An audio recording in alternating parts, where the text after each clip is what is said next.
నమస్కారం. జే9 న్యూస్ కి స్వాగతం. అక్రమ ఇసుక తరలిస్తున్న లారీలను అడ్డుకున్న రామనాయపేట గ్రామస్తులు. డాక్టర్ బిఆర్ అంబేద్కర్ కోనసీమ జిల్లా ముమ్మిడివరం నియోజకవర్గ ఐపోలవరం మండల ఎదుర్లంక ఏటిగట్టుపై ఇసుక అక్రమ రవాణా అడ్డుకున్న గ్రామ ప్రజలు రహదారిపై మంటలు వేసి నిరసన తెలిపి పోలీస్ రెవెన్యూ అధికారులు రావాలని డిమాండ్ చేసిన ప్రజలు పోలీసులు రాకతో తమ డిమాండ్ నెరవేర్చాలని పట్టుపట్టిన గ్రామ ప్రజలు ఎట్టకేలకు ఇసుకతో వెళ్తున్న లారీలను తీసుకువెళ్లి సీజ్ చేసిన ఐపోలవరం ఎస్ఐ మల్లికార్జున రెడ్డి.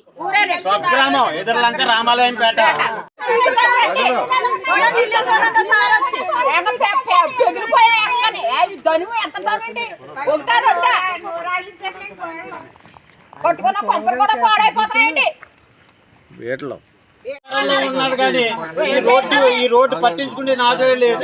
మళ్ళీ తీరా బస్ అంటున్నాడు వైసీపీ వాళ్ళు 3 కోట్లు తినేశారు, మీరు ఏం చేయగలుగుతున్నారు అని అడుగుతున్నారు మమ్మల్ని. ప్రతిపక్షంలో ఉండగా ఎమ్మెల్యే గారు ఏం చేశారో మాకు అర్థం అవ్వట్లేదు. మరి ఆయన వాళ్ళు 3 కోట్లు తినే 6 కోట్లు ఏమనుకుంటున్నారో, అసలు మమ్మల్ని ఏం చేద్దారనుకుంటున్నారో. రోడ్డు పక్కన ఇల్లు ఎవరు కట్టుకోమన్నాడు.